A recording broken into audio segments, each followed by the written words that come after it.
of the International Association you can, of Trauma Recovery Coaching. We just started the recording, so we can kind of start like the kind of official, and then I'll hand it on over to you. It's going to be great. Welcome everybody. We're so super glad you're here. It's so nice to see, you know, friendly faces, people who I know, people who have struggled through trauma with me, alongside of me. Look at the people coming in. It's so amazing. I'm so happy to see so many people.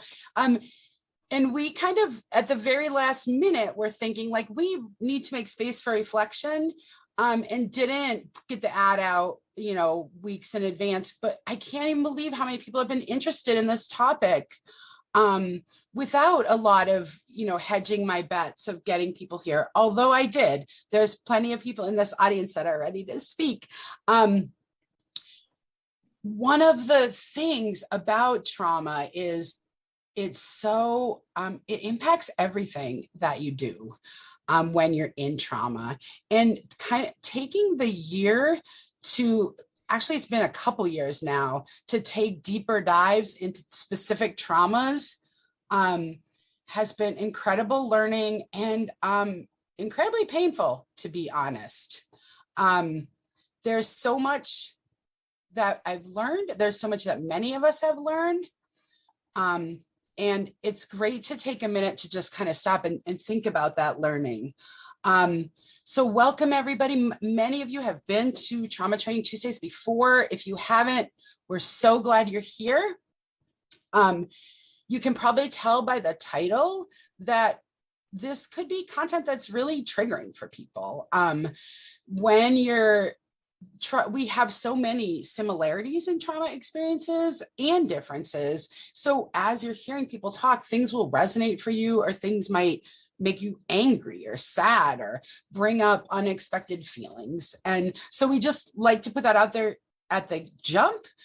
When you kind of know what to expect, it's a little bit easier to manage when it comes up. When you're not expecting to get triggered and you get triggered, that can feel much more out of your control. So we're going to ask people to mute themselves if they're not speaking, but we really do want to hear from people today. We can use the chat to do introductions if you would like to talk about, you know, where you're tuning in from or anything at all. That's great. Camera on, camera off, whatever is comfortable for you is fine with us. We want people to be able to participate at to the fullest extent that's comfortable for them. And sometimes, you know, you're tearing up, your nose is running, you don't want to be on camera. Totally fine. We always want to just be clear that we're here to practice kindness and non-judgment and meaning for ourselves as much as other people. And as I kind of said before we actually started the recording, Brad and I have a lot of things prepared, but we're much happier to turn it on over. And so I'm going to turn it over to Bobbi Parish, and she can tell you more about who she is. But I'm thrilled that she's here. She's doing the most important work that she's going to talk about. And there you go. To you. There we go. It helps if I unmute myself. I am so honored to be here today with all of you. My name is Bobbi Parish. I'm the Executive Director of the International Association of Trauma Recovery Coaching. I am a trauma survivor myself, developmental trauma from my childhood and trauma going into my adult life. And I started seeking help, I would say probably in the very early 90s, and there just wasn't a lot out there. And my trauma took me some very, very dark places, bouncing in and out of psychiatric wards, homeless for a while. It was just, it was hard. And it took me a probably good 30 years to make a decent amount of progress. So I went back and got my graduate degree in marriage and family therapy and started practicing. But There are some boundaries set on therapists that makes it difficult to do the healing work that you need to do with trauma survivors. Trauma is a relational injury. It disconnects us from ourselves. It disconnects us from other people. It disconnects us from the world at large. Because it is a relational injury, in order to heal, we need healthy relationship, okay? Collaborative and mutual healthy relationship, right? Where I'm interacting, I bring myself fully to the table when I meet with my clients. I share things with them, they share things with me. We're peers. There's no power differential. There's no control issues. Trauma recovery coaching is that.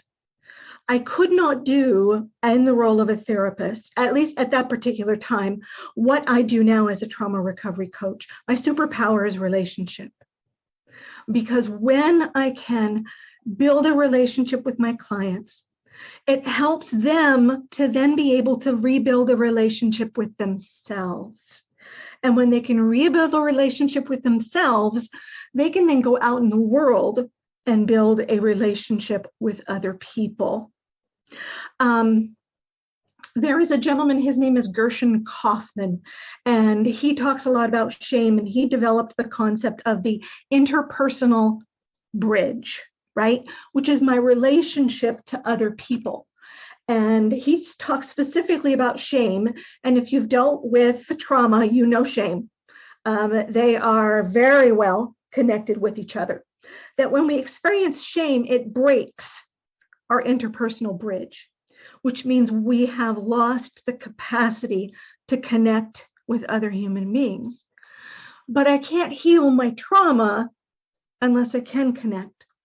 So I tell people that trauma is one of the most cruel problems and issues out there because it robs us of exactly what we need in order to heal. Right? It takes away from me my capacity to be in relationship when relationship is what I need to heal. So I started, my lovely wife and I started in January of 2017, the International Association of Trauma Recovery Coaching. And we now certify coaches around the globe on how to work with trauma survivors. You know, and it's funny because I've had people say to me, well, who told you you could do that? I told me I could do that because I looked at all the people who were hurting and who did not have access to high quality, easily accessible help. And it's not that I want to say, yeah, no more therapists, y'all can't do this. What I see, what we see is a world of help with so many gaps, right? So many places where there is no one to help. And so we equip our coaches to go out and stand in those gaps. We're not here to replace therapists or social workers. We're not here to replace psychologists. We're here to help people understand why they are where they are and how they can get from where they are to where they want to be. We talk about building the life you love to live. That's what we do with our clients. As a coach, I'm not here to process prior trauma. I'm not here to diagnose. I'm not here to tell you you need to be on meds. I'm here to say, okay, tell me what's going on. What's happening for you right now? We talk a lot about being down in a pit, right? Because when you're in the midst of dealing with your trauma, you feel so alone. And it might feel very dark and very murky and very like, I don't know how to get out of here. So as trauma recovery coaches, we climb down in the pit and we sit next to our clients and say, okay, this is scary. Tell me more about this. And then how do we get from here to where you want to be? I don't tell my clients what they need to do. I don't tell them where they need to go. Because what is that? What message does that send my clients? Is that they don't have the capacity to know where they need to be. And that's disempowering. That's one of the pillar principles of treating trauma, is that you help your clients get voice and choice, right? We may not have had the capacity to use our voice during our trauma. And so helping us to learn, you know what, I can use my voice, and guess what? I can make choices too. So we offer we offer now 5 certification programs in the association. We offer an initial coaching certificate, which gives you all the rights and privileges internationally, recognized internationally, to work with trauma survivors. We have coaches in Israel, Saudi Arabia, Japan, China, all over the globe. And so when you get that initial certificate, you can work with trauma survivors anywhere there's an internet connection. You can also work brick and mortar if you want. Brick and mortar means having a physical office. And then we offer an advanced level of certification, which means you get a deeper dive into things like we talk about internal family systems theory, interpersonal neurobiology, polyvagal theory. We just do a deep dive. And then we are also offering a not parent expected certification program. So the NPE coaching certification program, which my friend, the beloved Bradley Hall, is coordinating that course right now. And we just launched a brand new coaching program on group coaching. Group coaching is so powerful because, again, we need to know how to have relationships in order to heal our trauma. And group coaching allows you to not just have that relationship with your coach, but with all your peers, right? And it's a safe place to start practicing setting boundaries, communicating clearly, saying, this is what I want, being able to express things like anger in a way that perhaps anger was not expressed when you were a child. You know, my father was a rager. And when his voice got to a certain level, we all knew to hide. And so what we did is we provide a space for them to understand that anger is not always that. Conflict is not always that. Conflict can be, hang on just a second. I really think there's another part of that we need to consider. Or my experience has been different, right? It doesn't have to be reaching through the screen and trying to pop the head off of my colleague. And then we offer a supervisor certification. I have done my level best to literally recreate my master's program in this program. I know that we are legitimizing a new career field.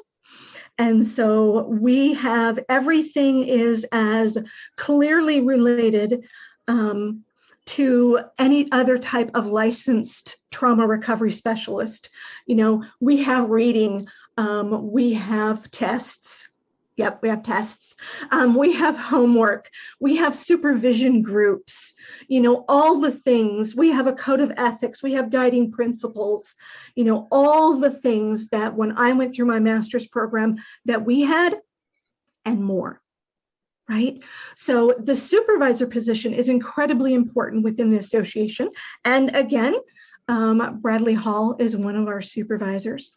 So there's a separate certification program that our supervisors go through, and that allows them to lead our groups.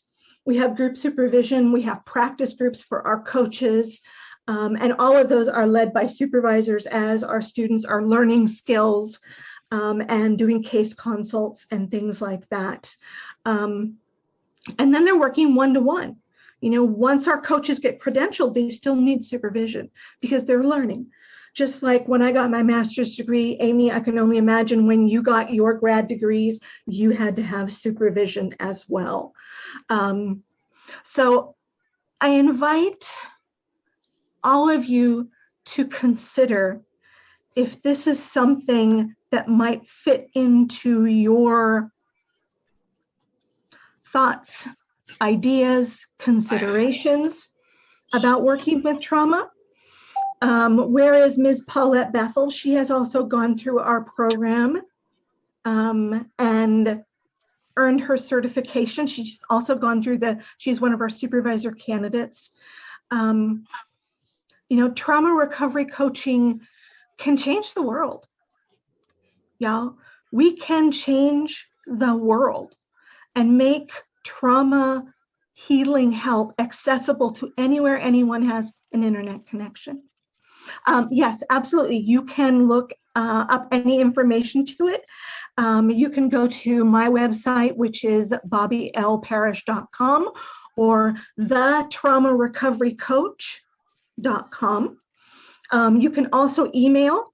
You can send us any email that you want to info, I-N-F-O, at IAOTRC.com. Again, IAOTRC.com.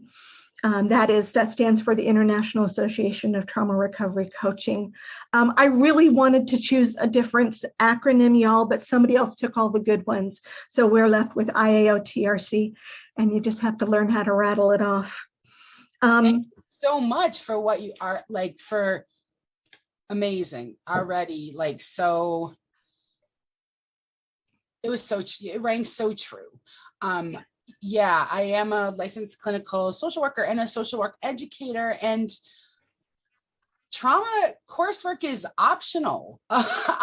Believe it or not, many social workers really don't feel like they got a good understanding of trauma. They come to this work not recognizing why people are behaving the way they are, or what the thing, right? And for me, in social work, was the very first time I was taught to think about things in terms of power dynamics. Yes. And so you speaking to that right out of the gate is, to me, such a big piece of this. One of the defining parts of trauma is powerlessness, right? Yeah. And so kind of not having power as you go through treatment exacerbates more than it kind of lifts. And it does. Yeah. And we've also been talking, we've all been through COVID and more trauma. More trauma. And we already did not have the kind of supply to meet the demand for help in the realm of mental health. We, in our culture and society, still, it's the stepchild to physical health, even though we have so much evidence that they are the same. So much, we choose not to operationalize that in the way we do things in the world. And so we do not have we don't have enough people that can help people in need. Right. In a way that fosters their healing, right? We talk about the 4 lies that trauma teaches us, which is that I'm to blame. It was my fault, right? When I was a small child, my father told me that what had happened was my fault. So at 4 years old, I felt like I was responsible for all this awful stuff in my family.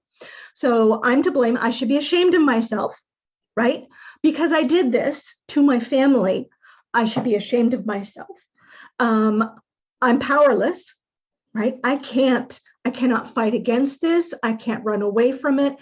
Especially if your trauma is developmental, right? When you're a small child, over those years when your brain is developing, the opportunity for you to get away from it is very limited. In the field of shame, they talk about how why it is that children feel so much shame when anyone looking from the outside could go, yeah, no, that wasn't your fault. It's because the child is left in this very dysfunctional decision-making process, right? So it's either I recognize that my parents are doing some really, really wrong things to me. Okay, so if I recognize that, what am I supposed to do? Run away, right? Go to Walmart and say, where's the aisle where parents are? I need a new one. I need to buy a new one. So that the child has this cognitive dissonance where they're saying, okay, so this is either my parents who are supposed to love and protect me and who I don't think I can survive without, or it's me, right? So essentially what it comes down to is death or shame, right? Do I try and run away, right? Get my kerchief with my can of beans, and my little lighter and go off and try and fend for myself and jump trains? Or do I say, yeah, you're right. This is my fault and I am a terrible, terrible child. And then that is the fourth lie that trauma teaches us, which is that we're bad.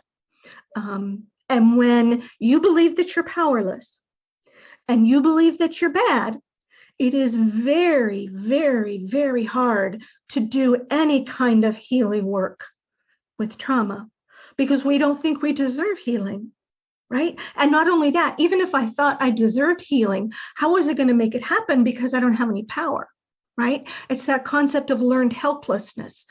I learned when I was a child that I had no power, but nobody ever said, oh, by the way, Bobbi, now you're grown up and now you have a lot of power, right? And maybe some people did say that, but I went, oh, no, you don't understand. I'm a really bad person. Bad people don't have any power. So that is all, those are all relational elements, right? My relationship with myself, my beliefs about myself, my belief about my place in the world. So how are we supposed to combat those lies unless someone comes along and sits down next to us and says, hey, you are so valuable and you are powerful. Here, let me help you do some things. I'll be right here next to you. I got a big sturdy flashlight and, I got some snacks. Let's go forth and find some ways that you can carve a new path. I use a lot of visual images when I teach and I talk about things like, so we're taught these lies, especially if it's during developmental childhood. And we've got this super highway inside our head, right? I mean, super highway, 6 lanes going each way, lights, big flashing billboards, the likes of which, if you've ever driven from Los Angeles to Las Vegas, oh boy, right? All the billboards advertising, all the shows, lights. And we've got McDonald's and rest areas and rest stops. And our brain knows how to go from I'm bad to I deserve nothing in a flash, in an instant. So what I have to learn how to do, and I do this with my trauma recovery coach, is carve a new path. But when you are talking to someone who's standing in front of a superhighway versus a built over jungle, and they feel like, what are they holding in their hand? A plastic spoon? And you're saying, oh, no, you got to, let's go that way. You're going to go, no, let's not go that way. I would never survive. I would never get anywhere. All it's going to do is tell me that I'm stupid and I'm powerless and I'm not worth it. But see, that's where we come in. When you can sit down next to that person and say, I get it, I understand. Let me help. Let me support you. I've got some, I got this big old hedge trimmer in my, what is it? Dora the Explorer backpack. I can pull these tools out and help with them. But that's what neuroplasticity is all about. It's about learning how to reprogram our brains to go in a path different from that one that we learned in order to survive as a child. Amy, and you were talking about how we don't get that much trauma training. We don't. And the thing is if you're human, you've had trauma. It's part of the human experience. But if no one tells you that, and then you experience things like addiction, eating disorders, anxiety, depression, some physical ailments, if someone never sits down next to you and says, okay, let's talk about trauma for a minute. 75% of women with an eating disorder have had childhood trauma. But is dealing with trauma an integral part of healing from an eating disorder? No. The majority of individuals who are addicted to a substance, work, exercise, eating, anything, the underpinning of all of that is trauma. And it's not that they're a bad person. because they developed an addiction. It's that they felt so much pain and they struggled to cope so badly that one of the things that took them out of that pain was a substance, right? And if we want to help them no longer need to self-medicate with the substance, we can't just take the substance away and say, yep, okay, there you go. I pat you on the back, off you go. Don't do that anymore, right? How immoral is that? To take away someone's primary coping tool and send them out, and when they relapse, say, what the heck is the matter with you? Right? Why did you do that? So we have to understand how trauma underpins so many things. And when we're bringing in help for some of these coping strategies, we have to recognize that they're coping strategies. And when we're bringing in the help, that we're bringing trauma to the table, right? That we are recognizing that people reach out for coping strategies when they're in incredible pain and they don't know how to do life any other way than to reach for a behavior which to the rest of us might look like something that's like, wait, what? Why would you choose to take heroin? Why would you choose to restrict calories? Why would you choose to work 80 hours a week and not spend time at home with your children and your partner? Right? We have to stop adding shame onto individuals who are doing the very level best they can to deal with their pain. And until we can do those things, until we can bring more trauma help to the table and stop shaming people who need it or want it, we're not going to get very far. We're just not going to get very far. But that's the conversation that all of us need to have, is how do we get away from shaming people and how do we start helping in a way that is effective? That is such a nice frame too, because one of the things that I've seen happen more than anything else is our response to people in trauma makes things so much worse, right? Yes. We really seem to struggle to understand that, like, making somebody feel bad does not make them behave well, right? Like, no. It's not the answer, but yet that seems to be always what we do, especially with kids. And yes. They're acting out. Our response is to want to get them under control and further traumatizes them. Yes. Our systems are not at all trauma informed. We do not pay attention to people's mental health at all. And I know that's one of the things that Brad was going to speak to as well. Just sort of the people can routinely be in situations where they're helping traumatized people and nobody ever checks in on them. How you doing? What was that like? Right? Yeah. And just expected to deal with it. This would be a good time for me to jump in. And so Amy, you mentioned the pandemic, and to tie that in with Bobbi's last point, I think what the pandemic has done, besides compound the stress, which doesn't double, it exponentially multiplies. But what it's done is it's dropped the veil from, we suddenly had, we had access to all these things that we could go do to distract ourselves. And suddenly they were gone. You can't go to the movies. You can't go out drinking. You can't go to a restaurant. You can't go hang out with friends. You can't even just go walk around the mall just to get away. It's gone. And now everyone's at home. They're at home with their children. They've got time on their hands. They burn through Netflix. How many times did we hear that at 3 months into the pandemic? Everybody's like, well, I already watched everything on Netflix. Now what do I do? And we're stuck there looking at our trauma. And I look at this as like an awakening. This is an opportunity for us to see that we're all carrying a lot more trauma than anyone wants to admit. I don't want to assign percentages because I don't have any studies to back that up yet, but I would venture to say just about anyone you meet has suffered some kind of trauma that they have swallowed and not dealt with at a proper level. Yeah. And so to Bobbi's point, I loved it that you went from heroin and then you went to eating and then you went to working. Actually, I think you were talking about working. We have a lot of addictions in this country. Some of them are easier to hide than others, and some of them are celebrated, but we're all doing something that we all have unhealthy coping mechanisms, some at different levels.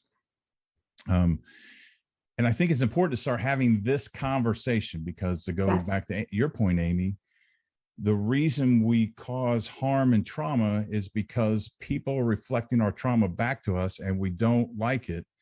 And then we project our Puritanism, our holier than thou behavior back to them. You should behave this way. And it's constant reflection and projection in a very unhealthy manner, instead of when someone has done the work and they've looked internally and they've seen what they've struggled with and how they came out with it, then through that lens, they tend to be more compassionate with someone who's going through trauma.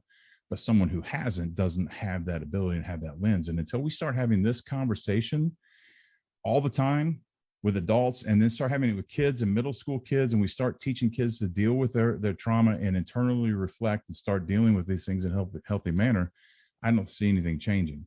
But I think the pandemic has really given us an opportunity to do this, because when you talk to people who don't normally understand trauma and you start using certain keywords around the pandemic, they get it. They're oh yeah, because it's unlike anything we've ever experienced. We couldn't just distract ourselves. Yeah. You know, Bobbi and Bradley, I'd like to chime in there too, piggybacking on both what you said. I have recently become a board member for an organization that's called the Isensi Foundation for Safe Police Response. And part of what I've been sharing with them with respect to trauma is a belief, because of my trauma training that I'm in now, that very often when police officers, or especially responding to mental health situations, that we're often dealing with people who are experiencing trauma in that moment, and without the proper training or not having a mental health team there that understands trauma, not only are we dealing with the trauma of the person who has been stopped or been called about, but also the police officers themselves will often have trauma histories. And I think what happens is that mirroring thing that Bradley just talked about begins to happen. I've been watching films and observing that more and more, is that we need to also incorporate trauma-informed training in our policing in this country. If both of you triggered those thoughts. One of the things we all have noticed about trauma is that it's cyclical, right? If you grew up in a situation where you were traumatized as a child and you didn't do your work, and nobody ever even told you were traumatized, you just thought this was who you were, and you're just, when you have your kids, that did not come with some miraculous magic download that gives you these skills all of a sudden. And if you go into this from that place of your own hurt, you cannot help but harm your children. You're not doing it on purpose. You don't want to do it. You just don't know better. I saw some comments to that effect in the chat, people talking about, we have kids that we put in the foster care system, and we're like trying to take care of them, do the best we can, try to keep them safe. And then when that young girl becomes pregnant, now all of a sudden we have this set of expectations on her that I don't know how she would have learned how to parent. And now we see her in this, not as somebody we need to take care of and protect, but we see her as an enemy, as somebody we need to protect this child from. These sort of divisions somebody wrote hurt people. That is the absolute truth. When we don't do our healing, we bleed on people that didn't hurt us. And that's what's happening so often. I think that's, Paulette was speaking to that. You see it in parenting, you see it in schools, you see it in emergency. Our stuff gets triggered, our unhealed things come into play. We all kind of revert to our sort of least effective self when we're in trauma. And it's so so hard. It is exciting though, because when people have been in that, and you like it opens doors for a new level of connection with people, when you're connecting around something that's hurt you. And so there's good in here. There's amazing healing to be had when you do the work, when you kind of can put things back together in a way that helps you put your life on a better course. Anyone can jump. I know, Tara, you have to leave at one. She's like, oh, she's putting me on the spot. But Tara works for an agency that is parent and professional advocacy. So it's young people who are struggling with their mental health. And a similar model to trauma recovery coaching, the peer support. That's one of my biggest learnings. What I learned in school and theory and like all of that was one thing. Learning from experience of being traumatized and harmed, like emotional learning is real different. Like there's heart learning and head learning. When you have both, it's magical, but the two aren't the same. Tara is going to talk about that. Thank you, Tara. Well, I don't know if I'm going to talk about that. That was like real big for my mindset, but I will share a little bit about what PAL does and what we can do. I was a previous family partner for 11 years in Western Massachusetts. And to be a family partner or to work at PAL, you have to be a parent that has raised a child or raising a child with mental health issues. I started parenting 15 months after my mother passed away. I was 21 years old. So I went into parenting full of trauma, right? Because I was 20 and doing it single parent household, and that parent passed away. I have 4 children. I've raised 3 because at 3 and my oldest daughter at 3.5, we lost my first son to SIDS. So there's another trauma that we kind of packed on that my 3.5-year-old got to deal with. And as you can imagine, the mental health issues she has now lived with, and she's 28 now. It's been a long time, Amy. It's okay. It's okay. I don't think I've ever truly dealt with it. So I don't know if I'm ready to do like trauma recovery, but absolutely. So I have always worked as a peer partner, kind of that kind of way. So I work with those parents and help them navigate systems and find the resources that are available. Through PAL, we educate, advocate, and collaborate really and push that children's mental health agenda, because mental health is just not talked about in general. And then parents or children's mental health is usually ignored. And a lot of us know, most of us know, right? Every behavior, there's a reason. What's the reason for the behavior? It's not the kid's bad. It's not the kid wants to act out. Let's find the reason for that behavior. And our director is always in front of the legislature, kind of fighting for change and pushing for change. And that trickles down to all of us. So it's a small organization, but we do a lot of big work. We do a lot of these types of meetings. So we get our name out there and help. But it's all about that peer-to-peer support. I personally run 3 support groups here in Worcester. And one is just a standard support group. Come on in on Mondays from 1 to 3. One is specifically for parents of those transitional age youth, because we know how much fun they are. And then one is just all about education. And it's really bringing that life experience. My kids now are 28, 23, and 20. They'll all go up a year this year.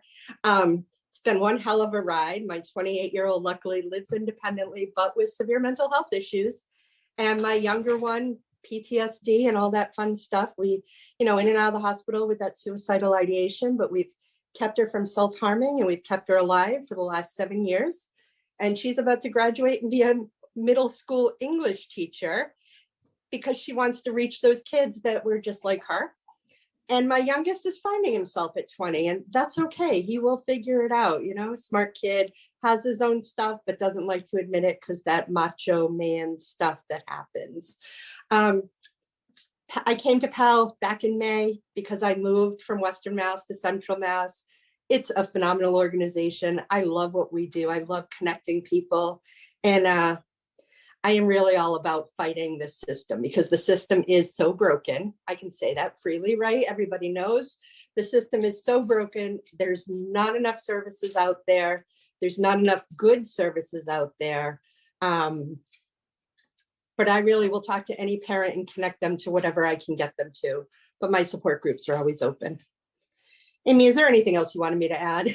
Yeah, I just did this whole presentation this morning. Your groups, if you don't mind. And Bobbi, I know you stated your website, but if you want to type it in the chat, and Tara, if you could too, because I know people are really interested in your groups.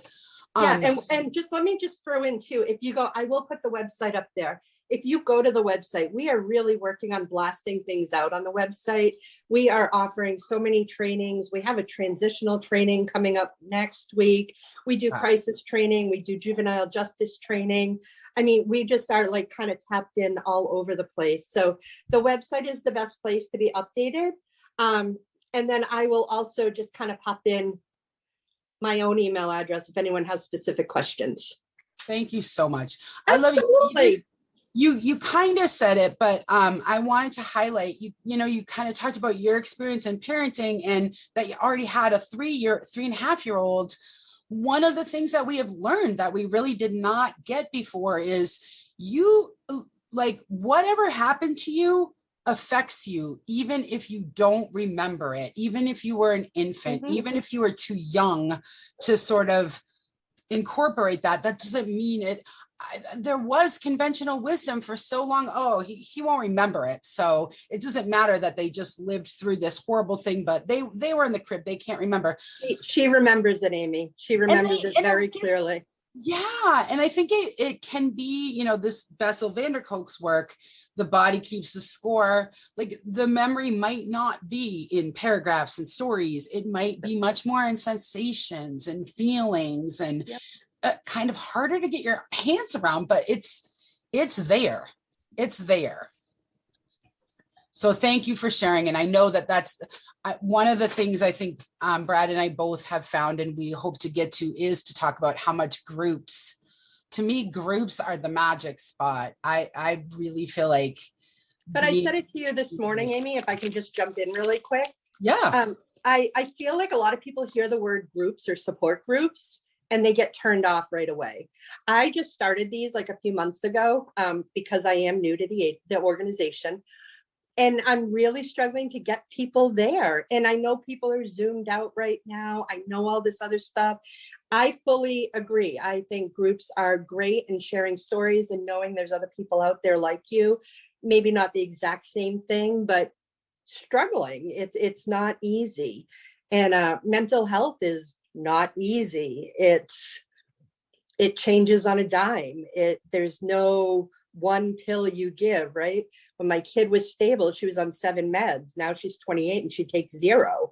And I'm like, oh, you graduated high school on 7 meds and that was perfect for you. And you were at your here and turned 18 and said, nah, forget it. So it's been that up and down, and that's what we do. And I panic every time the phone rings, like, oh, I got to talk. I have to do this whole prep thing just to have a conversation. And, but groups, I could sit here and just talk about my own family, my own trauma. So redirect me, Amy.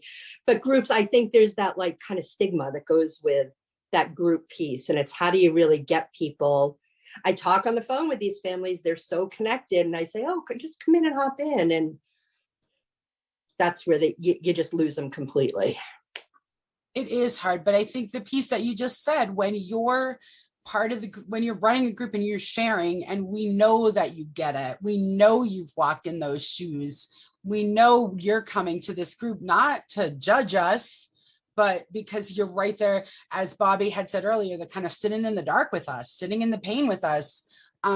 That's what I think is just so powerful. And it's really clear to me that that's happening in your groups. So I hope anything we can do to get the word out gets people there. I think it's something that is a low lift in terms of resources, but it helps so much. I saw, I don't know, Brad, if you who wants to jump in? I saw John Moyers here, and he's a therapist as well. He's talked a little bit about trust. John, if you want to jump in and say more, please do. I think it's, the best way to go about this is to hear from as many different voices about trauma as we can.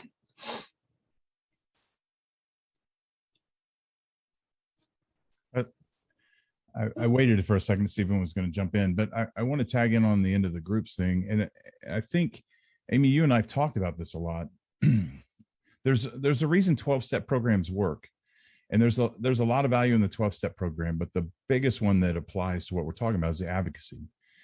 Are the people who've been there coming back, who know the terrain, climbing up the hill, and can come back and grab you. And the analogy I use quite often is, if I was going to take a 30-day trip to the Amazon jungle, would I want some professor who teaches about the Amazon that's been there once, or would I want somebody who's lived in the Amazon for 20 years? I want the guy that's been there for 20 years and knows it like the back of his hand and knows what he's doing to come and take me through. And that's what the advocacy does with the groups. And you brought up a great point, Tara, about, the stigma and the turnoff that comes with groups. And maybe that's the key, trying to, spin that in a different light, educate people to see the value in them, especially with what we're talking about with the pandemic, the way things have changed. We're on the I keep hearing that we're on the precipice, or we're right smack in the middle of a mental health crisis, and that seems doom and gloom. But as I mentioned earlier, I think it's an opportunity, and that's why I'm so grateful to be a part of Bobbi's organization. And Bobbi and I have had this conversation repeatedly. I really believe that the coaching aspect of it, which involves the group aspect, the advocacy that Tara was talking about, is going to be the key, and that we can shorten the distance it takes for people to get to somebody who gets it and understands and can give them support. And we can really, for lack of a better word, just infiltrate society and institutions with this trauma education, these advocates. We can really change the game. So I think the opportunity lies here before us going forward. My goal, and being part of Bobbi's organization, is, and the work I'm doing, is trying to change the game. And I know a lot of you are here for that reason as well. I would love the mental health community system to look completely different in 10 to 20 years than what it looks like right now. Hi. First, I want to kind of apologize because I don't know where my program would fit on the spectrum of what you guys are doing as far as trauma. One of the things that I wanted to do was present today, thanks to Amy. She kind of moved me in this direction. We're teaching young people how to use comedy to express themselves, especially during now with the pandemic. And there's not a lot of social interactions with people. And the reason we chose comedy is because it's a safe space where people can perform what they may have been going through and then put it with a laugh or a spin or a gesture where you don't receive it the same way as a traumatic experience, but sort of like the sugar with the medicine, so it goes down a little easier. And comics throughout history have been known to do this. So I just wanted to kind of present what we were doing, give a big up to Amy for telling me to come on to your call today to suggest my program to you guys. We're looking to do it. It's 20 hours a week. We have the comedians on board. If you have youth or adults that may be interested, I put my email and a LinkedIn bio on some of the things that we have done in the past into the chat. So if anybody is interested, let me back up. My name is Cedric. First, put that out there. Cedric Arno, Ced Boogie. We've been doing different things throughout Central Mass community for years. So one of the things we try to do is to kind of like you guys are doing, reinventing some things and having it looked at a certain kind of way. So what we're doing is presenting that.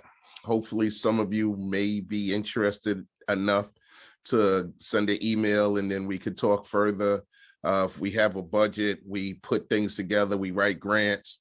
So if you're in the beginning stages of a grant and want to add a component to your grant to make it the outcome a little different than what you have been doing, we could talk about that and how we can be a part of helping some of the consumers, clients, and individuals that you serve, and to doing it at a different viewpoint or find a view.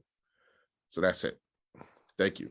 It's not lost on, I think, any of us how many comedians we know struggle with their mental health, and in that, you know, sort of the comedy piece is the coping that can really be a good way to cope with the pain, but also doesn't, the pain's the pain.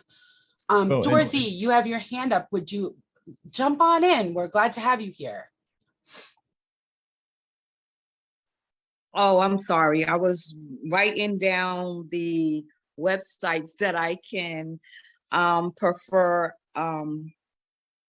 others to help us in our first of all, my name is Dorothy McLean, and I'm from the Health Care Champion here in Worcester. And what we do, we have 3 sites that we deal with: Plumley, Loonworks, and Seaver Street. And our mission is to help others with trauma. I joined the organization myself to help myself, like Bobbi. I lost a child due to murder. And I've been going through trauma since, I want to say, since our early childhood. But I joined the trauma program so that I can help myself as well as my children and others. And I thank you all for sharing the information that you have. And I hope we can continue on doing this. Thank you so much, Dorothy. I love that program because this is all of us, right? This impacts all of us. The extent which we see it and deal with it might vary, but trauma, it just is sort of a part of human life. Yes. And connection and healing and being together helps so much. Yeah. If anyone wants to, Tara, jump on and go right ahead. I just want to identify too, like I did a lot of trauma training as a family partner, and even just in my own experiences, trauma is so different to everybody. Everybody identifies trauma different. I remember a refugee family I worked with years ago, and everything this young man was telling us about their story, and I was traumatized for him, but he didn't feel that it was trauma because that was just the way you lived when you were here. Like these things didn't affect him. So I think we also have to realize that trauma is so many different, and it's different for everybody. And we know, all of us norm our life experiences against our own experiences. Whatever we grew up with, however we grew up, is what's normal for us. So, right, that's been kind of I think a thing people have spoken about. In Worcester, there's violence is not normal campaign, right? And people were like, but it is for me. I've seen it, right? And so, right, we don't want it to be normal for you, but it is. And so those pieces too, you don't really know much about the world until you're old enough to sort of look outside of your family or, you know, media or talking to other people and other kids. And that can be challenging and traumatic itself when you don't even recognize, right? Like people are growing up in these really repressive environments that they just don't even know it's repressive because it's all they know. And I know we also have people here that are recovery coaches. Johanna's here, she's amazing. And so jump in if there's anything that you know, oh, Michelle, yay, Michelle's here too. Both of these women are kind of working for the city of Worcester, helping people that are struggling by kind of being where they're at. And nobody kind of said it like that, but I think a number of people spoke to that idea in trauma that you really, to do good work, you have to go to people, like you have to meet people where they are, accept them for how they're doing in this moment, and build from there. If you're going to wait for them to behave the way you want them to help them, yeah, good luck with that. You're not going to help them. So if either of you want to speak to that or anything else, and Lorna, right, judgment is the biggest piece of it, I think. We kind of do this thing where we tell people, just ask for help, just ask for help. Every single system of asking for help judges you before you get help. They decide if you're worthy of help or not. And I know when I've had to ask for help and then I have to go through this process of proving I should deserve help, forget it. I'd rather just tough it out then. That's a piece of this. We need to look at these systems that really expect people to have the wherewithal to put together all the things that you're going to judge them on to get this service. I love the recovery coaching model too, because so much of that model is about eliminating barriers. Why do we got to tell people ask for help, but then we make them do like 800 things before we give them help? They're not working at their top capacity, right? They're already struggling. Don't add more to it. And then they have to wait for 3 to 6 months to get that help. And God knows where they're going to be at the end of that wait time. Absolutely. I know Bobbi Parish kind of had to jump off, but I was hoping she might talk a little. I'm hoping that some of these coaching programs or some of these other programs don't take multiple years to complete. We need more people to have these skills. We need to get them out there. We can't wait for people to go get master's degrees and the time, the money, the expense. And then, of course, we know that if you do social work or mental health counseling or anything, you are not compensated at the rate of anybody else who had to have a master's degree for preparation. You're not valued. You're like this is throughout our society, from the individual level, at every level. We think mental health is just not a thing. Get over it. Not a big deal. We don't need that. We don't need those resources. And boy, does that have to change. It really does. And on Bobbi's website, she, I'm trying to pull it back up here. She talks about the difference between therapy and trauma recovery coaching. And the analogy she uses is something like that. If therapists are your surgeons, they're your doctors. They're the ones that they're going to go in deep when you're in a crisis situation, when you need that education, you need that type of physician type intervention, whereas trauma recovery coaches she likens them more like the EMS system, the first responders. They're the people that are there and can react immediately. And they don't really, with the trauma recovery coaching model, it's more of let's talk this through. Let's look at this in a different way. What's your action plan? And then there's some accountability with it, where with a therapist, there's more intervention, more long-term intervention, getting down deep and that kind of thing. So I encourage anyone to check out her website and look that over, because I think that's what we need when you're talking about people. They have to jump through hoops, and it takes them so long to get to someone. And people need help, and we have crisis intervention lines. So we have the polar extremes, but what happens to the people in the middle? Someone who doesn't necessarily have suicidal ideation, but they need some help. They need somebody to talk them down off the ledge. And we all know that just a deep conversation can be extremely cathartic.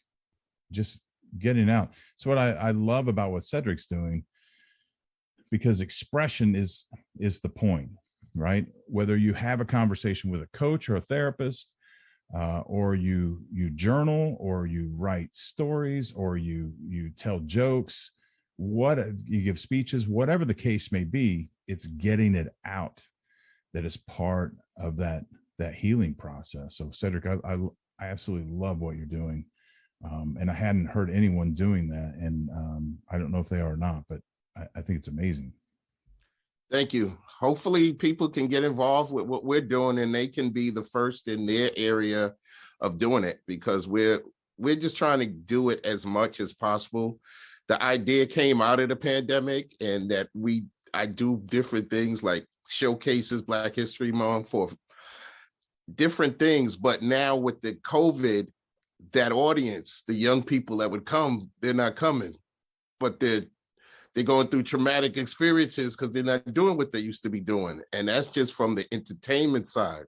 And I don't even know about the school side or the academics, and then the in-house all day and all night with your parents and your little brothers, and you can't go anywhere. And so, but all of those might be funny stories, but they could be a traumatized expression of it, expressing the trauma in a funny way, but it gets it out. Like you said, it's all about the expression. And that's what the thing is with the comedians, the entertainment, and the creative people, because I'm in that world, the creative people. So I just want to give them something to do. And hopefully this will be a two-parter, the entertainment and a therapeutic release.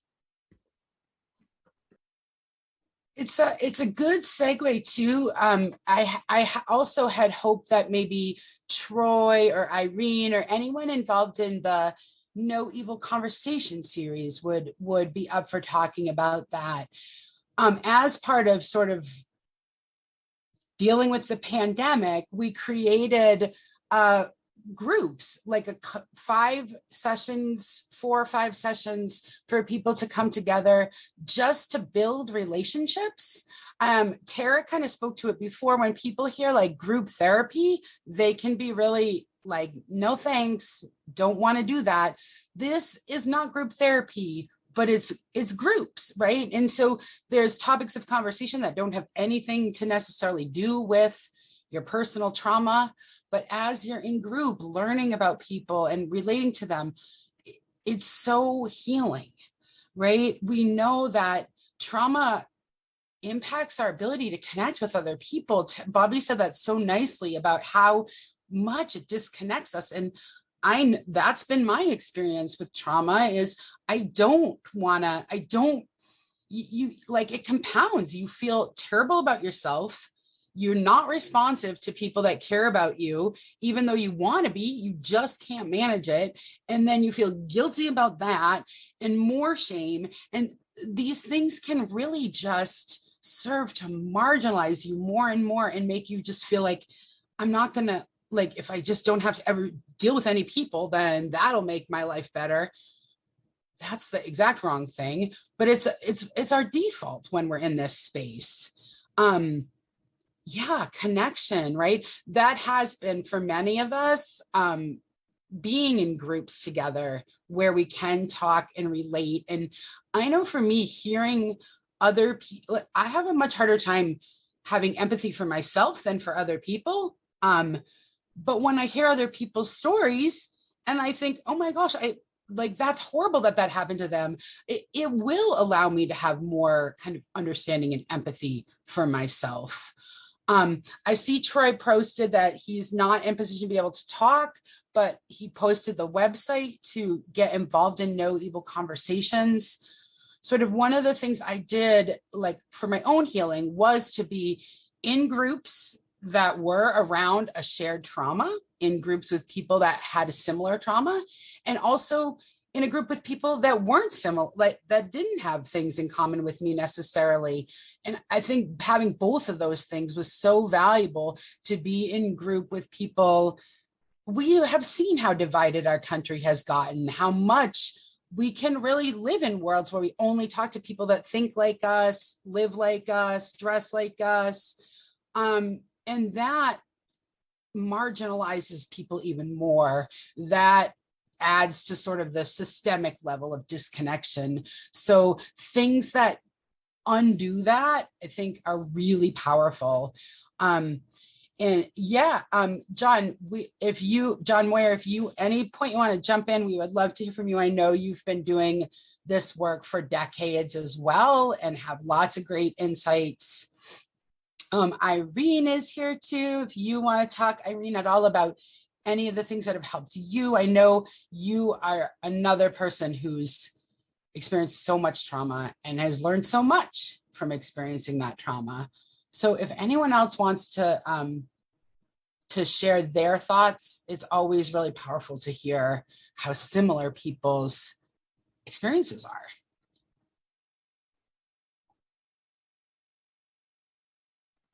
Hello and good afternoon, everyone. This is Irene, Bibi Mucaro, which is my Taino name, and trauma echoes, reflections of trauma.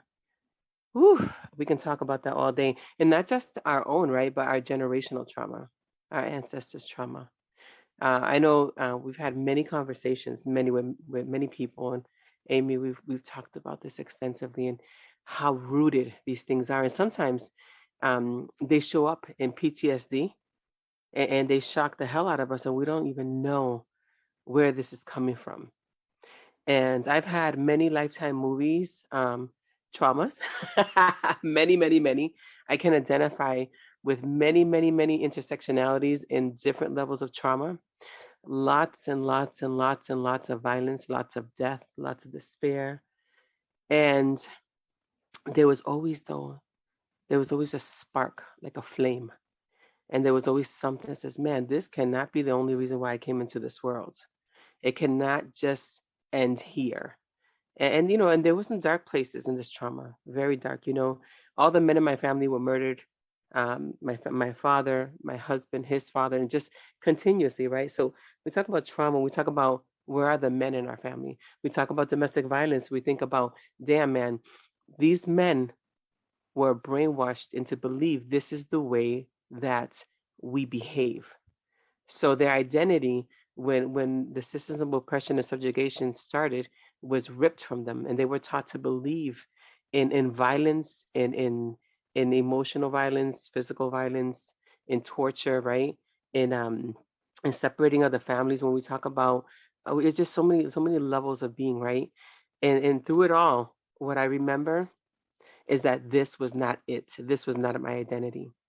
And so my whole life, since I was a little girl, since I was less than a year and a half, and I tell you this, people say that kids don't remember. I do. And I drew pictures of my first memory.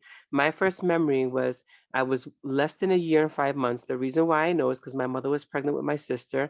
My sister and I are a year and 5 months apart. And my first memory is my mother is pregnant, and my father took this knife. I don't know what kind of knife. It was a big knife. And he sliced my mother's clothes off, grabbed her by her head, and sliced her from the one side of her ear to the other while she's very pregnant with my sister. My mother's clothes was ripped off with a knife, and she was just left there. My two sisters, who were a year and 2 years older than me, I was holding them, and at the same time, I ran to the dresser to get a slip to cover my mother. And then in the same moment, I remember my father took his 357 out and grabbed my mother by the head, and he was going to shoot her. At that moment, my aunt slammed through the door, broke the door down, and says, "Don't kill her." At that moment, I drew this out, and I drew this out because it was my first memory, and I was like, man, is this real? So I went to my mom. I said, Mom, is this real? And she said, it is, but how can you remember that? And they were two different incidences when I was pregnant with your sister. So when I tell we get to use what we have, what we know, to incite, to inspire, to remind folks that our trauma is not it. Yes, it is part of our journey, but we get to live, and we get to live in excellence 100%, 100% of the time. And for each individual, it's going to be distinct and different for each individual because of the intersectionalities and how they've stored it or put it away, or how they processed it is going to be different. But it doesn't get to be stigmatized, right? It doesn't get to be a taboo. It took me many years to be able to talk to someone about this, because in our culture, you don't, because then you're considered loca or crazy, right?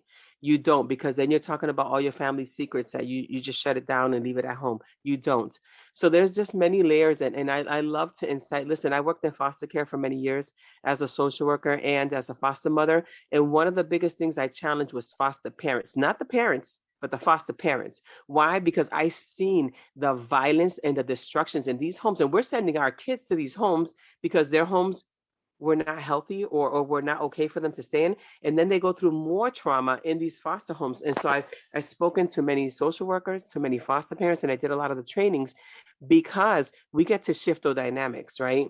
And instead of taking kids away from domestic violence women, how about if we give them a choice? How about if we say, hey, you can keep your kids if you decide to leave with us right now, instead of, oh, because you couldn't keep yourself and your kids safe, let's take your kids away. Like, how much more trauma can a woman take? How much more trauma can a woman take? And we can then use all this money that we're putting these kids into these terrible foster homes, because I've seen them, I've been there. I picked up kids from these places as a foster parent. And I would throw up, there was foster parents that were selling drugs with these kids in the house, right? So then, and there's just so many different things that I've challenged, and I don't care because I'm grown. What can you do now?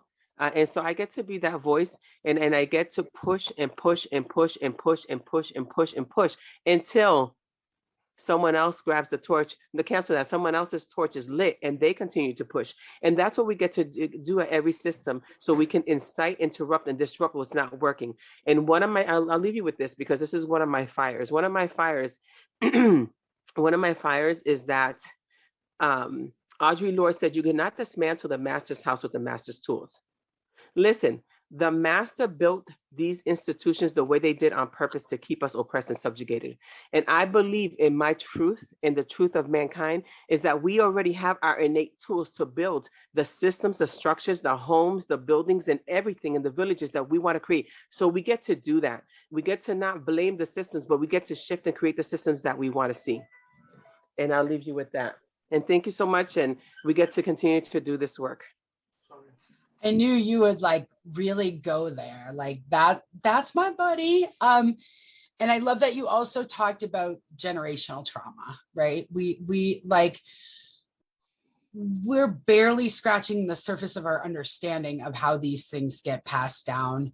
But generational trauma is real, even if you weren't in there when these things happen. Even if you weren't with those parents when their trauma happened, it can impact you. And that blows my mind. That's like a whole other level of stuff. But wow, we're learning so much right now about how real this really is.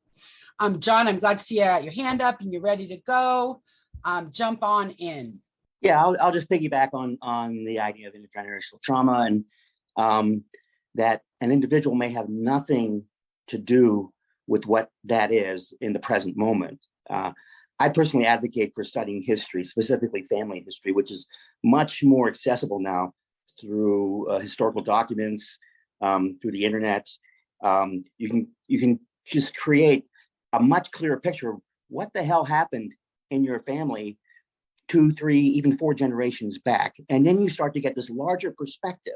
This is historical context to help you understand it's not just about the individual at that moment, but as Irene mentioned, it's a systemic issue, right? And when you get a clearer picture, you can get a better idea of what you can do, what is possible, right? Because if you're overwhelmed in trauma, the first thing we all know is that the frontal lobes get disconnected. You know, you can't think, right? You're overwhelmed, you're flooded.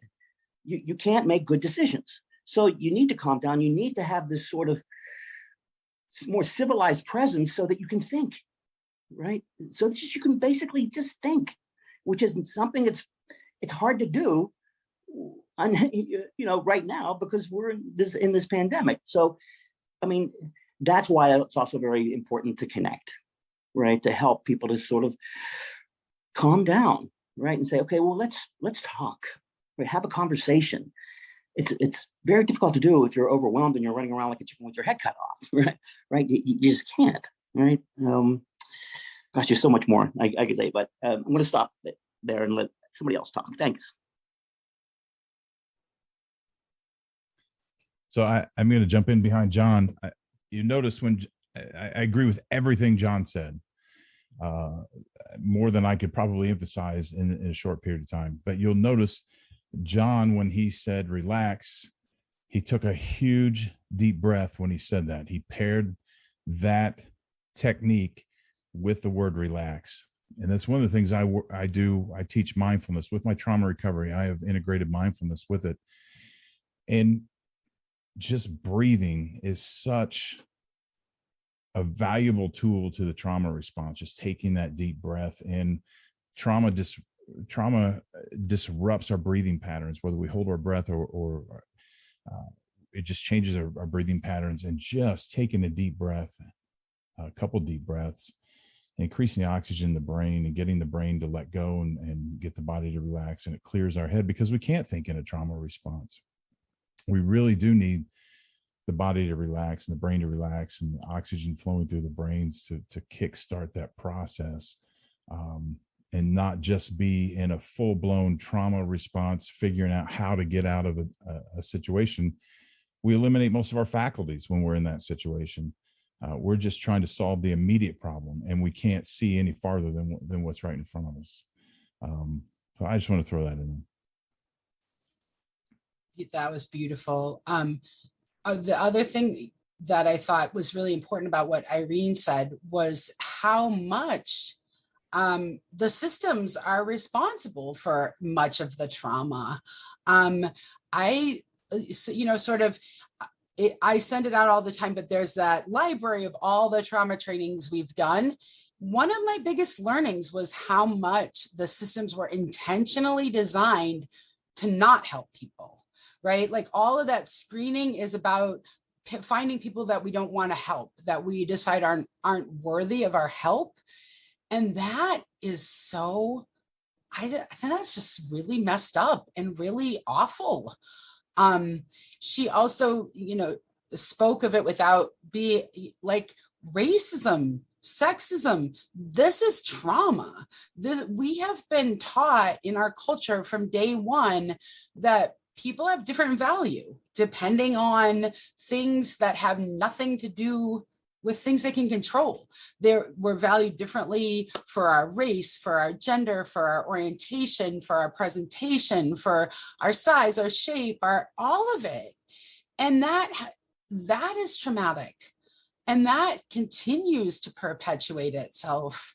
One of the things that I think also happens a lot too is, there's the individual experience of trauma, but it's happening at every level.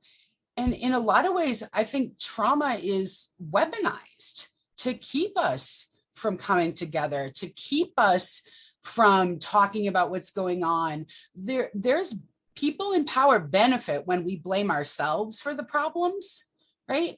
If you're like, they benefit from that. When we think it is our fault and we deserve this bad treatment, we're not going to advocate. And that's what's needed. This sort of always, our culture really emphasizes individual responsibility over everything else, right? We have this really individual, every man or woman for himself kind of culture that's just not even real, right? Like people are having their individual trauma experiences and not realizing that this is happening to so many other people. I was wishing one of my social work students, they did a project on drug enforcement policy and the differential treatment depending on your race that you're going to get in the criminal justice system, right? And like sort of looking at those big numbers, this young Black male social work student like was making those connections between this upper level stuff and his lived experience, and recognizing that this was true in his life, that 3 out of the 10 adult male relatives, were in jail. Another 2 or 3 had died. Another, right? Like, so this trauma is happening at a different level. And we're still blaming, we're impacted, we're blaming ourselves, trauma, it's so hard to tease out too, like what about you is because of your trauma and what's just who you would be, right? Brad and I had this conversation a long time ago. I was thinking about that quote and I couldn't find it, but there was something about, how do we even know what a woman's nature is? Because since the beginning of time, we've been trying to bend them to what we want them to be. So like, we don't even know what's real because we're trying to get people to serve our needs. And then you wonder, like, is this just like focus on other people's needs about femininity? or is it trauma? Right? Like, are these characteristics we assign to people of color, are those their characteristics, or is that a response to the trauma they've endured? But we can say Right? the Like, same about hypermasculinity as well, from an evolutionary standpoint. And we just maybe have never broken out of the cycle. We're closer than we've ever been with this society of letting people just be who they are and trying to work through the trauma. But I agree with you. The trauma factors into the complexes. The complexes are influenced by the trauma. They're influenced by our personality, our genetics, all the environmental influences around us. And that's why everyone's so unique, and they manifest in different ways for that reason. Absolutely. The things all really feed each other is part of the sad thing, which is why it's a cycle, right? You try to get help and you get marginalized, and then you're all of the stuff. Again, if anybody wants to jump in, but if not, we can look at the slides, Brad, I had that we were going to make sure we hit our points on. So I'll go to that. I know that one of the things that really struck me was people who talked about how much the systems were part of it. In the one on sort of homelessness, the idea of self-care came up, and this, right? Like, we always want to put the individuals, like, it's their issue. Like, you got to just take care of yourself, not the whole, like, we should take care of people. We should build in time for reflection. We should build in time for connection in our workplaces. No, instead it's like the curse and the blessing that we make all this individual responsibility, because then when you're doing great, you feel like, yay, it's because I'm great, instead of thinking like, it's because I was born into a family, a wealthy family, and I had all my needs met. Now you get to believe it's because you're awesome, not because you had all these great advantages. And then when you're not doing well, you're taught it's your own damn fault. And that gets internalized. So these, like, it's just amazing to me how we live in this culture where we believe that there's not enough of anything to go around. We have to fight each other to get our resources. People get ahead on their own merit. So if you're not getting ahead, you must not really be that great. Instead of questioning people saying, right, that this is about privilege, advantage, power. One of the things Brad and I notice all the time is how much being together with people that have experienced trauma, you see the common things. You see that other people are feeling those same ways. And that really does help you blame yourself less and disconnect from it and see it as a normal, predictable reaction to something messed up that happened to you. Right? And the larger context is often the social factors, the way our society is set up, pandemic, bigger things that are happening. In my experience, in institutions, in systems, the things I thought those systems were meant to do, I haven't found that is the truth. I have found that many of those systems were set up to keep the power structures in place. People in power are in positions of power in those systems. They don't have to listen to the impacted people. The systems were usually created without input from impacted people. Tara, I'm looking at your screen because I'm thinking about this. This happens all the time. We make policies for children and parents when we're not parents or we're not the children, right? When I first started my career, I remember people, it was in a kid setting, and I was talking about all this great book learning I had, and people were like, are you a parent? And I did that whole like, well, just because I'm not a parent doesn't mean I don't understand it. I can, blah, blah, blah, blah, blah. And then when I became a parent, I was like, oh, damn, I would have smacked myself. Wow. Because there is truth to, you really do not understand until you've walked in those shoes. And rarely do we even try to walk in other people's shoes. We have in our society some really messed up thinking about victims and victimization. And I think that that's at the root of some of this. I know times that I have been harmed, even people that I love, that I know care about me, have said things like, you must have done something. What did you do? You must have done something, right? I think it's so hard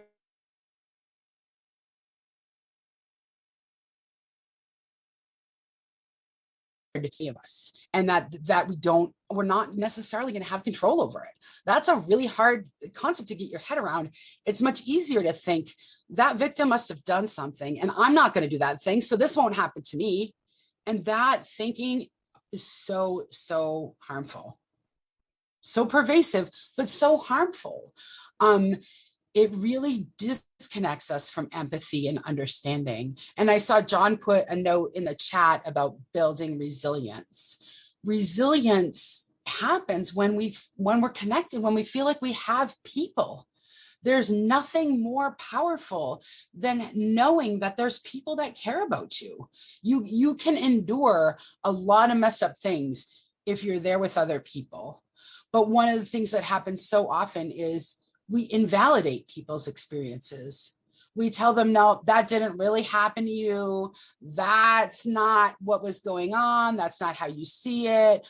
We don't ask, when kids are in school, we don't ask, why did you do this behavior? We just punish the behavior. We need to really have more tools and practices. I wanted Brad to talk about it, and I know he will a little bit more, but this past year, I did some trauma training for firefighters, and I could not believe how many firefighters had the most horrible things happen to them, and nobody even asked them. They just went right back to work. They just moved, and the dominant narrative is like, well, if you're, let's go get a drink. And people had mentioned substance use, but substances are almost often held up as a great way to cope with trauma rather than actually coping with it. And we know that it's a pretty good coping skill in the moment. The problem with substances and addictions is they take on a life of their own and become more of a problem than a solution. But they always start out as a solution, right? Like, we don't start drinking or using or doing any of those behaviors because we want to become addicted. We start because it takes the pain away for just a few moments, right? So important to understand. We talked about this piece about how we value people so differently. We don't value kids in the slightest bit in our culture. We say we do, but nothing shows that. We do not support young children with our policies, with our procedures, with our resources. We don't really start caring about them until they have their own money. This is a culture that values materialism and money and status, not humans, not human abilities, talents, people, individuals. And that harms us all, creates a cycle, all of that. And can I jump in real quick on that? Yeah, jump on in. I have just a reflection on culture. So I was raised in a West Indian or Caribbean family. So and my parents were from the silent generation. So I was raised, you don't tell people your business. That's what Americans do. That's not what we do. So I kind of look at it different, that there are resources there for me to talk with and to express and to get the help that I need. But the family I grew up in was like, no, you just pray that away. You just talk to God about that. You don't tell people your business. And the toolbox they're using, it wasn't serving them. It was self-sabotaging them. And it wasn't until my mother passed away that I gave myself permission to get the healing that I need, because then I felt like I wasn't outing the family. in the dysfunction that we lived in. So there's another aspect of that when it comes to different cultures, and also the African diaspora, of how you're told, don't tell anybody your business, or that's white folks, that's not us, we don't do that. We don't do that, we go to God with that. And that is so harmful. Oh my God, that is harmful, to live with that type of anger and hurt, and the things are being done to you and said to you, and you can't say anything. So now I no longer have a voice. Now I can't effectively communicate how I feel because I feel guilty. And that's the inner turmoil that I feel. But it had to be my mother to die and my dad to like disappear for me to give myself that freedom. That's horrible. So I just want to share that reflection, that I know we're talking about society, but for some people, their home was the dysfunction, but outside their home, they can get the help. It was available to them. I am so glad you jumped in, because that was so true and amazing and authentic and powerful. Yeah, exactly. And right, there's all kinds of generational differences, cultural differences. It's so complex. Like, it's so complex, right? We could spend years. I clearly will be spending the rest of my life unpacking trauma, understanding trauma, making sense of trauma, because I can't stop. It's like, right, and it's so. It's the water we're in. It's the air we're breathing. It permeates everything. I will often say, like, it's all trauma, and a lot of people in my life thought that was nonsense at first, but the more they've worked with that idea, now they're like, wow, I think you might be right. We look at the way our leaders respond. So often they're coming from their own hurts, their own insecurities, they're making decisions from places of pain. We see it in our systems. We see it in our parents, our families, everywhere. And it's huge, big stuff. But when we see that we are all having some of the same responses and that does help bring us together. Yeah, right. Fear, all of it. The nobody wants to go against their family in any way, shape, or form either. And when the hurt has happened in your family, and your family is telling you, shut up, don't talk about that, that is a person who's going to have a really hard time getting help, maybe until they're out of their family. And we know that if we help, the younger we get you tools and help and assistance, the better. Right? This is all of our work. This is generational. We're passing this on to our kids and our parents, whether we like it or not. It's everywhere. And yeah, feel free to jump in. Diane, Ethier, I know you're here. You had some things in the chat. I know you've done a lot of this work as well, teaching people about this. So if you'd like to jump in, anyone else? We have a lot of experts in this audience. So bring it. Just jump right in. Hi, can you hear me? No. We can hear you. Yay. Yeah. So I come from two different sides. One is the early childhood side, and teaching everybody that trauma exists, and behavior is a symptom of that trauma, and that bad behavior is not the only way a child can express behavior. That good behavior, the child sitting there doing the right thing, can be as traumatizing, if not more, than the child that's bouncing off the walls.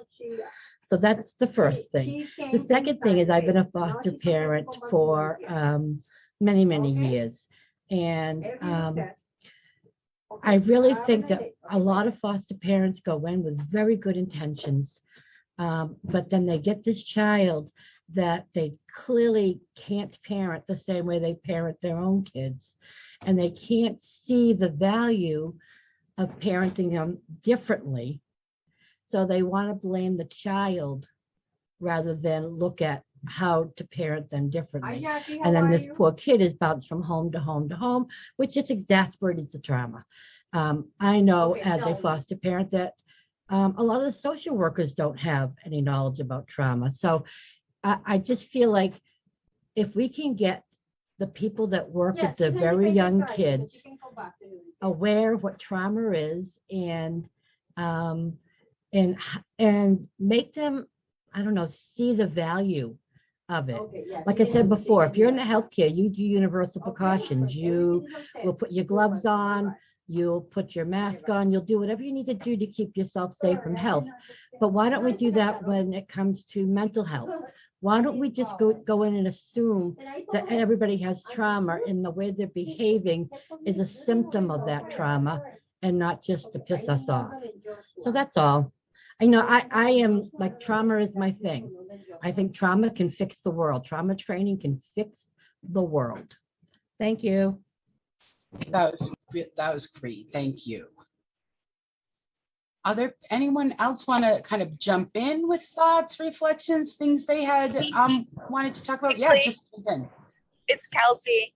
Diane, I want to thank you for sharing that, because I was, something that has kept coming back in my mind is sometimes when we think about trauma, like for a lot of the folks in the room, we recognize our own traumas, or we can, and then we can get the support for them.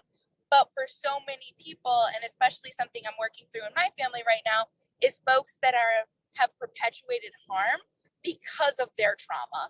And how do they feel worthy to receive help and get the help while they're also facing all of this stigma because of those poor behaviors, which are stemming from that trauma. And so that's something that I'm working through, like personally, and, you know, in my family and all of that, but really thinking about when the trauma isn't obvious, because the behavior feels more obvious than the underlying trauma.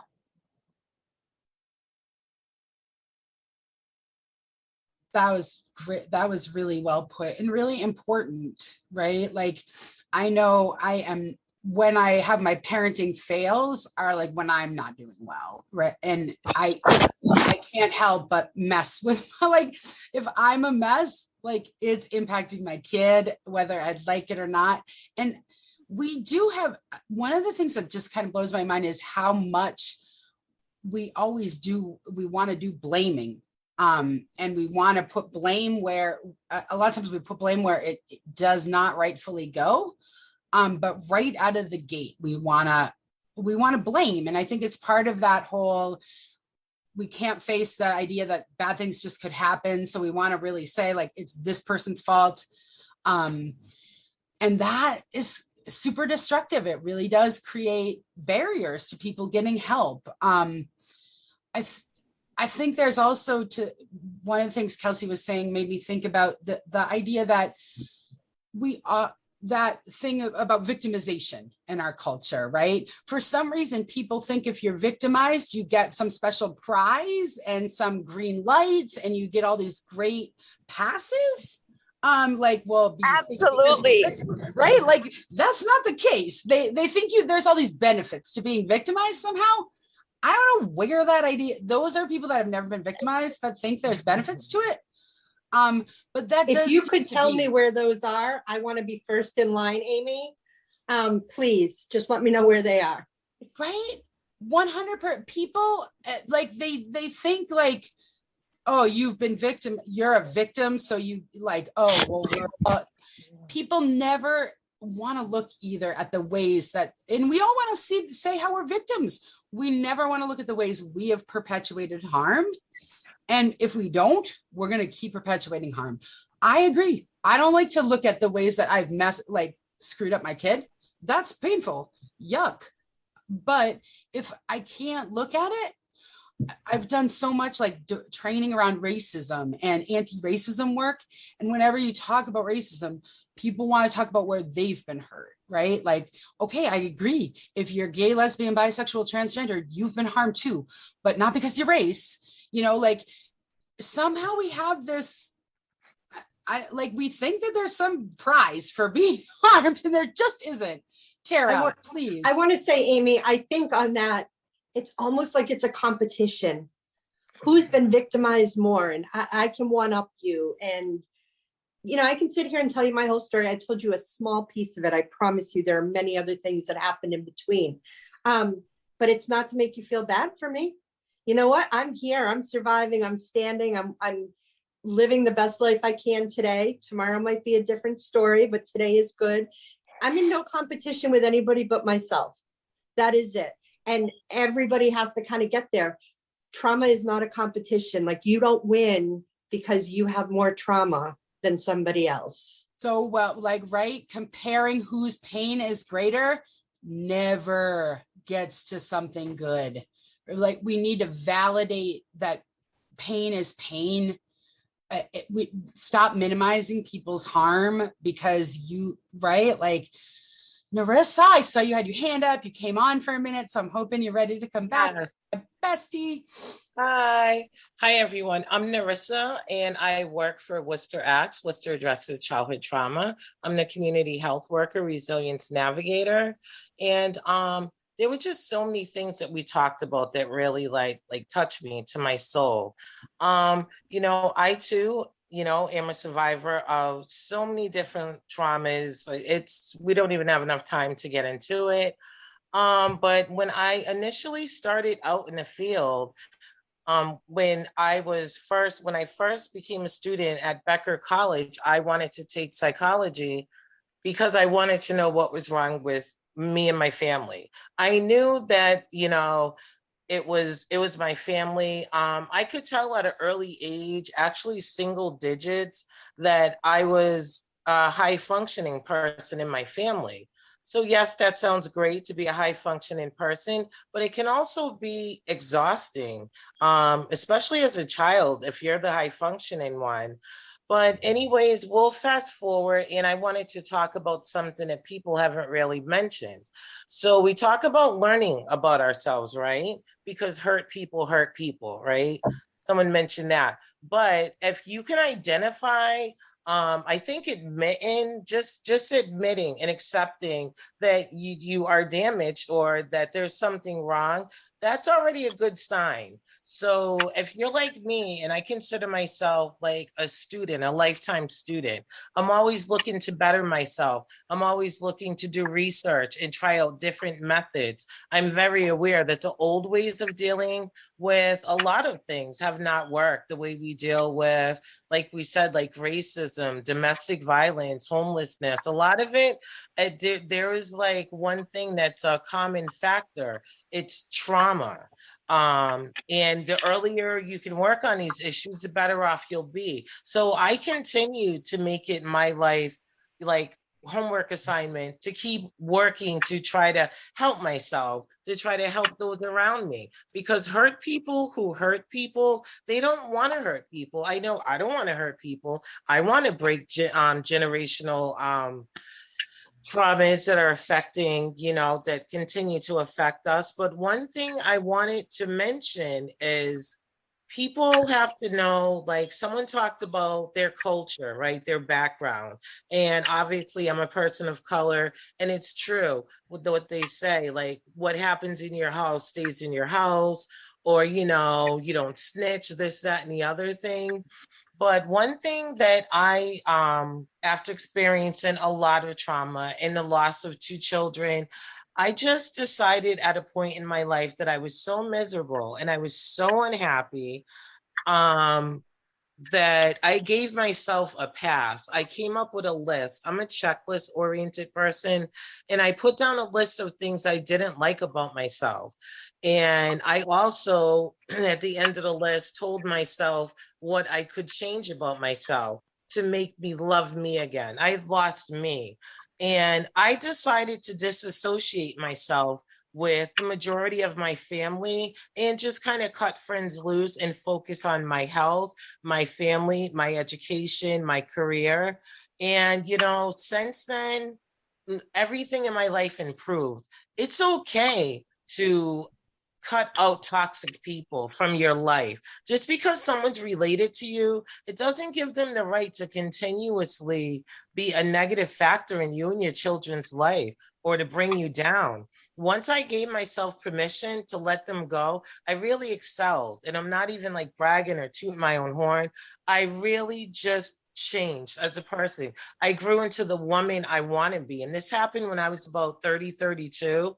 But since then, on the list of 15 things that I wrote down I wanted to change about myself, I have achieved 13 of those. And I wanted to finish the list of 15, you know, in a certain amount of years. And I'm definitely going to be there. I can't wait to be 50. Everything's going to be fabulous at 50. But people need to give themselves permission to let go of negativity. Why are you holding on to this family that really damaged you, continues to be damaged? They don't want to acknowledge that there's anything wrong. There's all these secrets. Now, after a lifetime of working with children and families, we know it can be very rewarding, and people should allow themselves to do that and be guilt-free. You know, if people don't want to change and they don't want to learn or better themselves, they're going to continue to bring you down and hurt you and harm you. And it's okay to say goodbye to that, because we're all changing and evolving. We want to evolve. So when people are refusing that, it's okay to cut them out of your life. And I just wanted to add that. Clearly that resonated. You got lots of truth, facts, people like really agreeing with that. So right on. Thank you for sharing that. Sharon, you have your hand up. Would you like to jump in? Yes. I think I put it on earlier that I can't see myself here. Where am I here? Sorry. There we go. Sorry. That I, I'm a NPE, I'm 66, and I went to EM. I learned 2 years ago. I was really busy. I learned about it. My mom died the week after, before I could talk to her. Then they revived her. She lived another 3 months. And then my ex-husband died 2 weeks after that. And then I was working 2 jobs trying to get ready for retirement. And so I finally am cutting down work. And so 3 months ago, I went to EMDR to kind of process my identity disruption thing and see what all it did.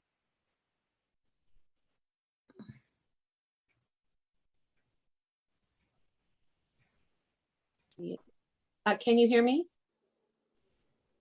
Hello? Yes. We can hear you. Sorry. Oh, okay. Anyway, so I went, and 3 weeks into it, all of a sudden, she had said, well, think about, while you're doing the EMDR, being worthy of being loved. I'm like, okay, and I've always not liked myself and wished I could be someone else. And I had all these emotional stuff and studied self-help and nothing, I didn't like my reactions and stuff. Well, out pops violent childhood sexual abuse. And like instantly after she did that, I started smelling things, I started feeling things, and I made her stop, because I had no idea. I come from a conservative Christian middle-class family, and now it puts all sorts of stuff together in my life. But what I want to know is trauma that you didn't know about till you were 66. I mean, obviously you reacted to it. I always didn't feel like I belonged to my family. I've been in counseling since I was 13, feeling like I didn't belong anywhere.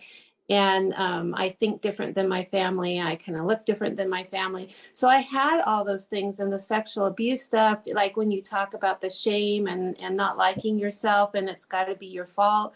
I had those feelings, but I didn't know what they were. So I always thought repressed memories were something that you knew about, but you didn't want to deal with. Like you felt it around the edges, but you didn't want to go there.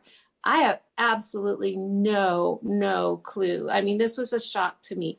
So I look at my life, and really my childhood and everything was really trauma, and I didn't know it. So now I'm coming to it. What do you do with that? I mean, when you don't really know, and all of a sudden you see, I mean, I'm putting things together and realizing I'm really different than I always thought I was, but I don't know. Is there something about trauma that you can help me with in that situation? You're doing the work. Yeah, you're doing the right thing. Magic. That's it. Go ahead, Brad. Awareness is Brad's thing. I was just backing you up, Amy. I mean, we live in a light switch culture, which when you flip the switch, you expect the lights to come on.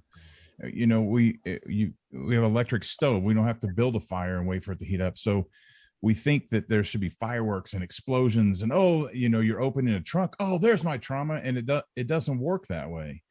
And our point of view changes incrementally. And it's called standard deviancy, that we're used to going this way. But if we move just a little bit to the right and we start walking that way, and then we move a little bit to the right and we keep walking, and we move a little bit to the right, before you know it, we're going in a completely different direction. But it just happened incrementally. And you're doing exactly what you should be doing. That's the thing. You're increasing your awareness. Every time you discover something and you turn it over and you examine it and you look at it and you compare it and you think about it and you reflect and you ponder, it changes the way you see things, which will, in a domino effect, the next time you see it, it's going to change the way you see something else. And then your growth starts to happen exponentially. So just keep doing what you're doing and just be patient and be compassionate with your self-compassion. Just be patient and self-compassionate. Let it come. Keep analyzing. Take all the pressure off it. This isn't a race. You don't have to. I don't know how old you are. I think you said, and I apologize, it escaped me. But you don't have to. In 5 years, you don't have to be so far down the road. That's not how the game works. So it sounds perfect. I'd love to hear if someone else, has some ideas, because I can't get beyond. I'm proud of the work you're doing. Just to be quite honest. Agree. I think, right? Like, this stuff impacts you whether you're realizing it or not. But when you realize it, it does open the door for you to be able to do something about it, right?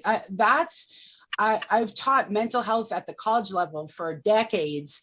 And I'm literally always shocked and surprised that people have not had any content about mental health until they hit college. What's that about? So wrong, so bad. We need this information. And I think the deck is kind of stacked for us to not see this, not find out about this.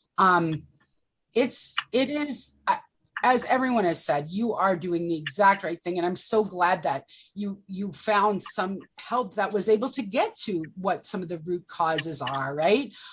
Trauma is usually the root cause of a lot of our issues. And when we just Band-Aid and only focus on the behavior we're having because of the trauma, we're just going to get a new behavior, right, to cope. Like, we do need to focus on trauma. The root cause. Trauma needs to be understood, looked at, practiced, sorted through. I know other people had hand up, so I want to jump in. Melinda, did you want to share something? You had, but I don't. Yeah. Yes, I did. Thank you, Amy. I just wanted to say, I was a kid. I was a foster kid. I became a ward of the state of North Carolina when I was 12, and this is the first time in my life that I am listening to foster parents talk positively about us. All of my experience as a foster kid was negative. Some of it was good, but it was mostly negative. And after I became an adult, I was a waitress many, many years ago. And I can still remember these two foster moms getting together for lunch with their foster kids who were very young, who hadn't even started school yet. And they were treating these kids like they were subhuman. And it brought back all of these memories of when I was a foster kid. And this is just such a positive experience for me, listening to you guys talk about the foster care system from the point of view of wanting to help us. And I say us because I still have that foster kid traumatic countenance, I guess is the best word. I still haven't healed from that. So that's trauma, absolutely, Melinda. Like, we have learned so much more about attachment, and we kind of hit that without calling it attachment, but being connected to people and trusting that those relationships are real and are going to be there and aren't going to, is so key to health. And just by virtue of being in your attachments were pulled away from you. You did not get to have healthy attachments. that is gonna, of course, that's gonna do so much harm. And I am glad that connecting, that you are able to now connect to people that have had similar kinds of harm done to them, so you can not see that, you can see it's not you, it's what happened to you. That is such a big shift. And I'm glad that we're beginning to make that shift from what's wrong with you to what happened to you. I definitely heard a lot, like, what is wrong with you? And now to think that it wasn't about what was wrong with me, it was much more about what was happening. That's freeing and healing in and of itself.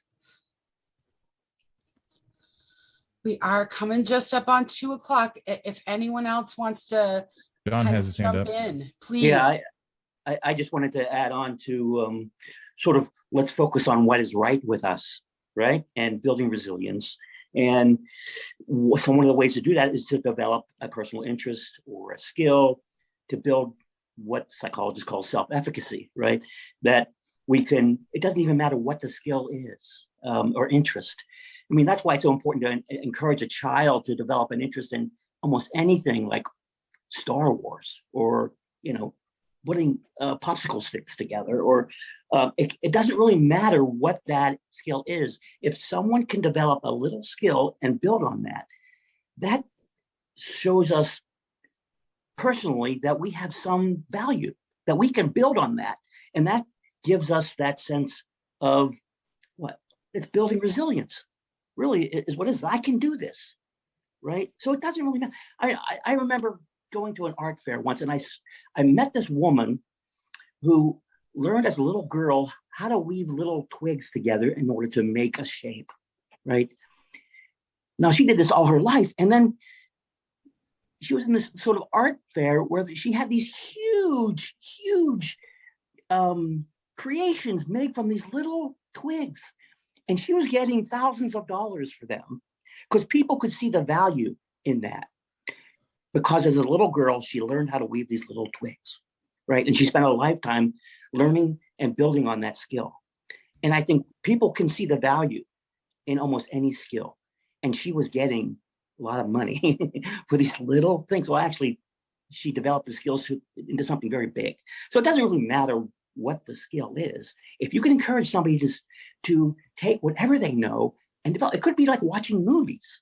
You know, if they like movies, well, what did you like about it and why? You know, and then you can get into so many details about why, you know, this skill is so valuable. So, and getting back to building resilience and focusing on what's right, not so much on what is wrong. Okay, thanks.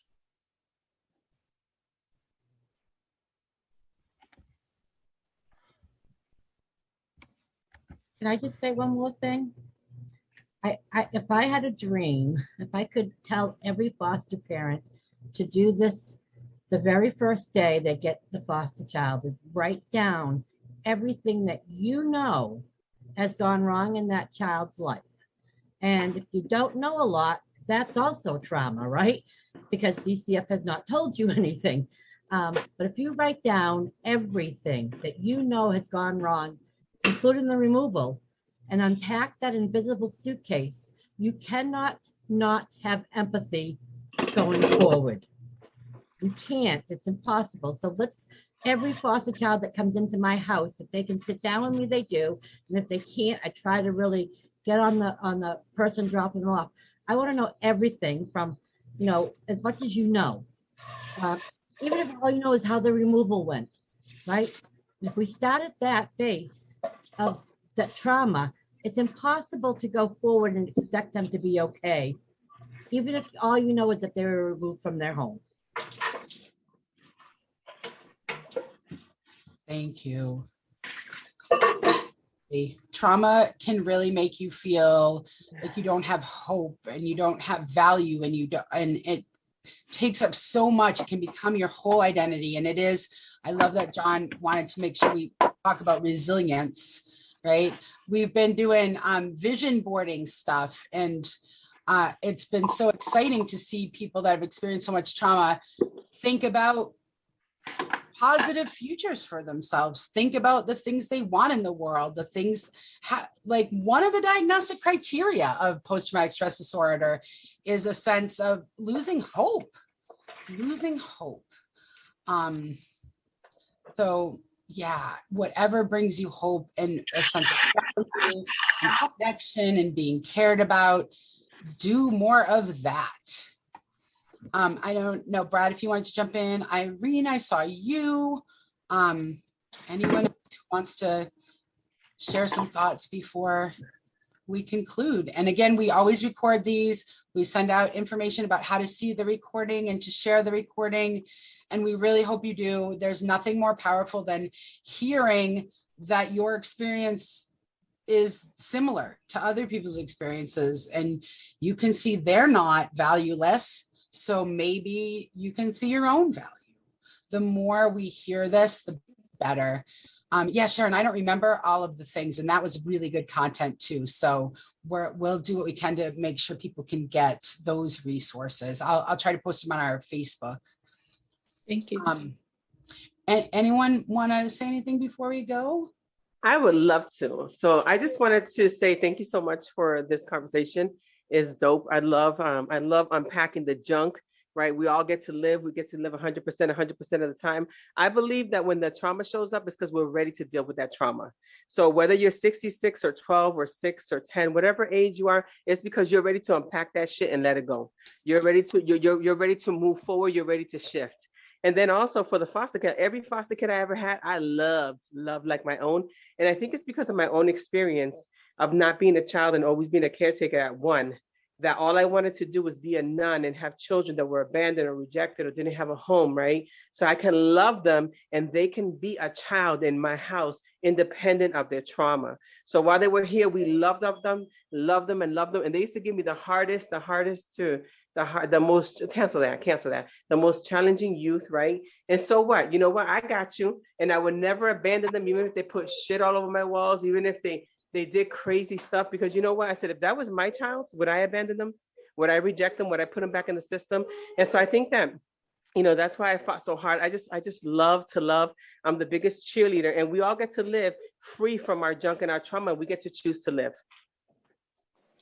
I think that's a really good place to stop then, right at 2 o'clock, because you always bring the power. So grateful to everybody who took time to be here and who shared really hard things, really important things. This feels like it was really healing. So thanks so much, everyone, for being here. I'm so glad we took a minute or two to reflect on what this has meant to all of us. Again, we're so grateful for all of you. Thank you so much for being here. And hope to see you soon. Stay as healthy as you can. Thank you so much. Thank you.